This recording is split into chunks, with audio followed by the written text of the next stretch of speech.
नदियों को बहने के लिए किसी पथ की जरूरत नहीं होती, और जो बढ़ाते हैं कदम मजबूत इरादों के साथ, जो बढ़ाते हैं कदम मजबूत इरादों के साथ, उन्हें लक्ष्य को पाने के लिए किसी रथ की जरूरत नहीं होती। नमस्कार, सुप्रभात।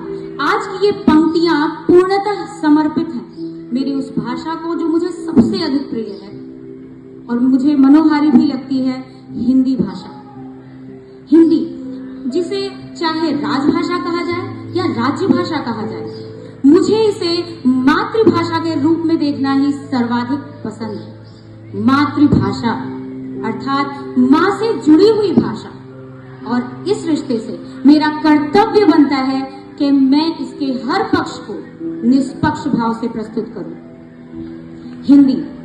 हिंदी भाषा में कभी भी जातीयता का नहीं, राष्ट्रीयता का बोध होता है। इसीलिए किसी अन्य भाषा के विरोध में बात करना हिंदी के नियमों के विरुद्ध है, और मैं कभी इसके नियमों का उल्लंघन नहीं करना चाहूंगी।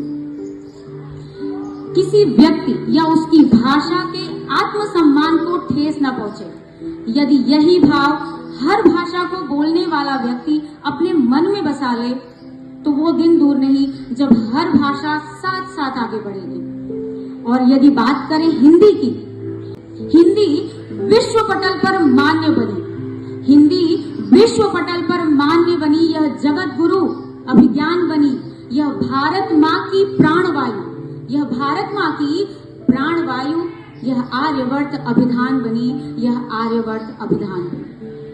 विश्व में लगभग 7,159 जितनी भाषाएं बोली जाती हैं, और आपको पता होगा कि इनमें से कुछ भाषाएं ऐसी हैं जिन्हें 50 से 100 के बीच में लोग बोलते हैं। लेकिन एक भारतीय होने के नाते मुझे इस बात पर गर्व है, और आपको भी होना चाहिए, कि विश्व में हिंदी सबसे अधिक बोलने जाने वाली भाषाओं में तीसरे नंबर पर आती है, जहां पहले नंबर पर इंग्लिश, दूसरे पर चीनी भाषा मंदारिन और तीसरे पर हिंदी है। ये हमारे लिए गर्व की बात है, और हमें इस बात से भी डरना या घबराना नहीं चाहिए कि भारत में हिंदी को मानने वाले, जानने वाले, समझने वाले और सम्मान देने वालों की कमी हो जाएगी। कभी नहीं, क्योंकि भारत धीरे धीरे उस पथ पर आगे बढ़ रहा है जब हिंदी को भी वही स्थान मिल रहा है जो अन्य भाषाओं को। इसलिए हमें डरने की आवश्यकता नहीं जरा भी। सामाजिक माध्यम अर्थात सोशल मीडिया के युग में हिंदी निरंतर उन्नति कर रही है। यहाँ अगर YouTube के एक सर्वे की बात करूं तो भारत में 54% से ज्यादा लोग हिंदी भाषा में बने हुए वीडियोस देखते हैं। OTT प्लेटफॉर्म आप जानते हो, वहां भी हिंदी की भागीदारी 50% से ज्यादा है। तो हम कैसे कह सकते हैं कि हिंदी अपने स्थान को प्राप्त नहीं कर रही है? समय लगता है, सफलता कभी भी अचानक से नहीं मिलती, समय लगता है। हिंदी युवाओं की भागीदारी महत्वपूर्ण है हिंदी के विकास में, उन्नति में, क्योंकि सोशल मीडिया के युग में उन लोगों की भी जिम्मेदारी बनती है जो अपनी बात को इन प्लेटफॉर्म पर हिंदी भाषा के माध्यम से कहते हैं। उन्हें हिंदी के वास्तविक स्वरूप को हमारे समक्ष रखना चाहिए, ना कि उसे विभत्स रूप देना चाहिए, क्योंकि हमारे बच्चे वही सीखेंगे, उन्हीं शब्दों का प्रयोग करेंगे जो इन प्लेटफॉर्म पर बोले जाते हैं। इसलिए उनकी जिम्मेदारी बहुत अधिक हो जाती है कि हिंदी के वास्तविक स्वरूप को, शुद्ध स्वरूप को हमारे समक्ष प्रस्तुत करें। अगर मैं मनोरंजन जगत की बात करूं तो अमिताभ बच्चन, आशुतोष राणा, अनुपम खेर, रवि किशन, और कॉमेडी जो आप बोलते हो, आप देखते हो, सुनते हो, कपिल शर्मा की बात करूं, ऐसे अनेक हस्तियां ऐसी हैं जिन्होंने हिंदी को घर घर पहुंचाने का काम किया है।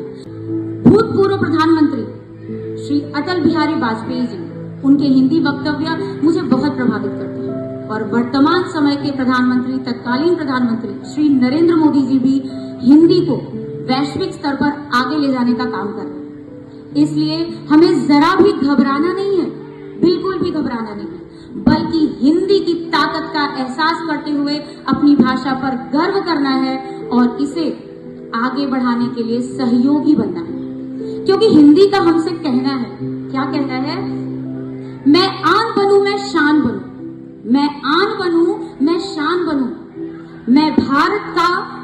गौरव गान बनूं।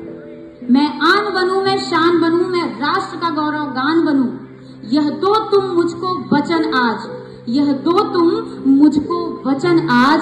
मैं तुम सबकी पहचान बनूं, मैं तुम सबकी पहचान बनूं। धन्यवाद।